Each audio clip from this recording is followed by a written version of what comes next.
एक छोटे से कस्बे में सुबह का समय था। बाजार हमेशा की तरह भीड़ से भरा हुआ था। हर तरफ सब्जियों की दुकानों पर लोग मोल भाव कर रहे थे। उसी भीड़ में एक गरीब महिला भी थी, जिसके पास एक छोटी सी सब्जियों की रेहड़ी थी। उसका नाम सुनीता था। चेहरे पर थकान मगर आंखों में जज्बा साफ झलक रहा था। सुनीता अपने बच्चों के लिए 2 वक्त की रोटी जुटाने के लिए रोज सुबह जल्दी उठती, खेत से बची खुची सब्जियां खरीदती और बाजार में बेचने आती। उसकी मेहनत देखकर लोग अक्सर उससे सहानुभूति जताते थे, मगर गरीबी के कारण उसे रोज संघर्ष करना पड़ता। उस दिन अचानक बाजार में हलचल मच गई। एक पुलिस जीप आकर रुकी और उसमें से उतरे इंस्पेक्टर राघव। राघव का नाम सुनते ही दुकानदारों में खौफ फैल जाता था। वो अक्सर बेवजह दुकानदारों को परेशान करता और रिश्वत वसूलता। राघव सीधे सुनीता की रेहड़ी पर पहुंचा। उसने सख्त लहजे में कहा, प्लीज ऑफिसर, यू अरे कांट डू दिस। यहाँ किसकी इजाजत से रेहड़ी लगाई है? पता है ये फुटपाथ पर खड़े होना गैर कानूनी है। सुनीता हाथ जोड़कर बोली, साहब मैं तो रोज यही बैठती हूँ। 2 छोटे बच्चे हैं घर पर, इन्हीं सब्जियों को बेचकर उनका पेट भरती हूँ। कृपया मुझे मत भगाइए। मगर राघव के चेहरे पर कोई नरमी नहीं आई। उसने गुस्से में कहा, बहुत बहाने बना रही है, लगता है तुझे सबका सिखाना पड़ेगा। इतना कहकर उसने अचानक सुनीता को धक्का दिया और उसके गाल पर एक तेज थप्पड़ जड़ दिया।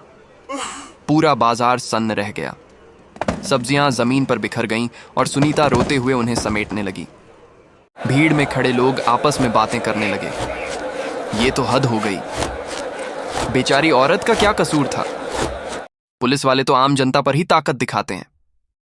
लेकिन कोई खुलकर विरोध करने की हिम्मत नहीं कर पाया।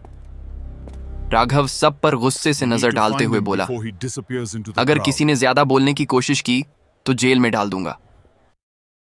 सुनीता की आंखों से आंसू रुकने का नाम नहीं ले रहे थे। वो बुदबुदाई, भगवान, इंसाफ कहां है? क्या गरीब होना गुनाह है? लेकिन ठीक उसी वक्त भीड़ में से एक महिला आगे बढ़ी। वो साधारण कपड़ों में थी, लेकिन उसकी आंखों में गुस्सा और दृढ़ निश्चय साफ झलक रहा था। सब उसे पहचान नहीं पाए, लेकिन वो महिला दरअसल जिले की नई नियुक्त डीएम अंजलि वर्मा थी। अंजलि ने तुरंत इंस्पेक्टर राघव को रोकते हुए कहा, तुमने ये क्या किया? अपनी वर्दी का रौब दिखाकर एक गरीब महिला पर हाथ उठाते हो? शर्म नहीं आती? राघव हकबकाकर बोला, आप कौन होती हैं बीच में बोलने वाली?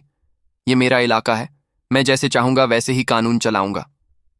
भीड़ में हलचल मच गई। किसी को अंदाजा नहीं था कि सामने खड़ी महिला डीएम है। सबकी निगाहें अब अंजलि पर थीं।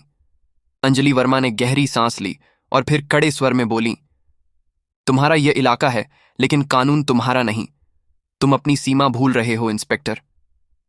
राघव अब भी अनजान था कि वो किससे बात कर रहा है। उसने हंसते हुए कहा, कानून कानून सिर्फ अमीरों और बड़े लोगों के लिए होता है। ये गरीब लोग तो वैसे भी फुटपाथ गंदा करते हैं, इन्हें सबक सिखाना जरूरी है। अंजलि की आंखों में आग सी चमक उठी। उन्होंने अपनी पहचान उजागर करते हुए कहा, मैं डीएम अंजलि वर्मा हूं। तुम्हारी ये बदतमीजी अब और बर्दाश्त नहीं होगी। ये सुनते ही राघव का चेहरा पीला पड़ गया।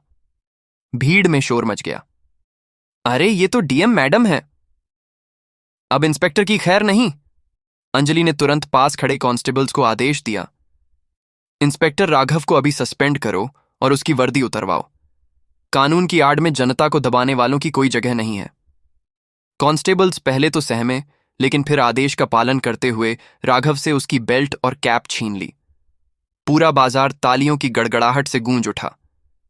सुनीता की आंखों में आंसू थे, लेकिन इस बार वो आंसू खुशी और राहत के थे। उसने कांपती आवाज में कहा, मैडम, आपने मेरी इज्जत बचा ली, वरना ये लोग हमें हमेशा रौंदते रहते हैं।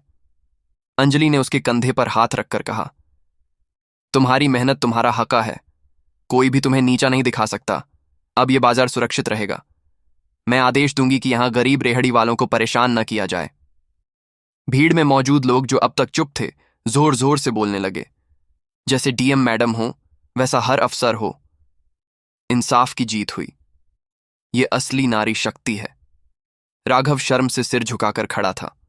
उसके चेहरे पर पछतावे के बजाय सिर्फ डर साफ झलक रहा था।